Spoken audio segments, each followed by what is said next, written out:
মিয়ানমারের উদ্দেশ্যে যাত্রা করেছে যুদ্ধ পরিস্থিতির কারণে বাংলাদেশে আশ্রয় নেয়া 288 জন মিয়ানমার সীমান্তরক্ষী বাহিনী ও সেনা সদস্য। কক্সবাজার শহরের নুনিয়ারছড়া ঘাট থেকে এ ব্যাপারে বিস্তারিত জানাতে যুক্ত হচ্ছেন আমাদের কক্সবাজার প্রতিনিধি অর্পণ বড়ুয়া। অর্পণ, এর আগেও আপনার সাথে যুক্ত হয়েছিলাম, আপনি সেখানকার তথ্য জানাচ্ছিলেন, এখন কি অবস্থা আছে বলবেন?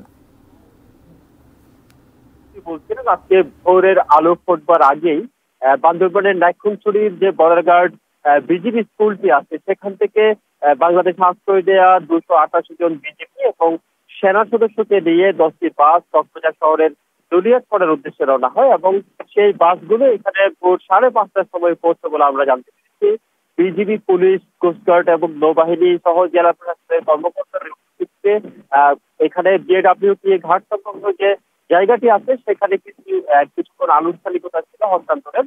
পরবর্তীতে সেই আনুষ্ঠানিকতা শেষ করে ভোর 6:30 থেকে 7টা নাগাদ নৌবাহিনীর টাগবোটে করে বঙ্গোপসাগরে অবস্থানরত মিয়ানমার প্রতিরক্ষা বাহিনীর যে জাহাজ, সেই জাহাজের উদ্দেশ্যে 228 জনকে নিয়ে এখান থেকে টাগবোটটি ছেড়ে যায়।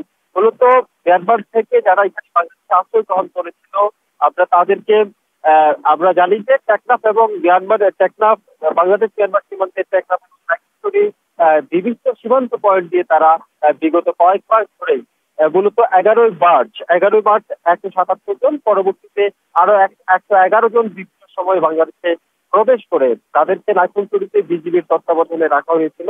দুদেশের দ্বিপাক্ষিক আলোচনা শেষে আজকে দ্বিতীয় দফায় 288 জনকে হস্তান্তর করা হয়েছে আমরা জানি। তবে এর আগে বিগত 15 ফেব্রুয়ারি প্রথম দফায় 330 জনকে মিয়ানমারে পাঠানো হয়। তারাও যুদ্ধ পরিস্থিতির কারণে গন্তব্যের বিভিন্ন পয়েন্ট এবং টেকনাফের বিভিন্ন পয়েন্ট দিয়ে বাংলাদেশে প্রবেশ করেছিল।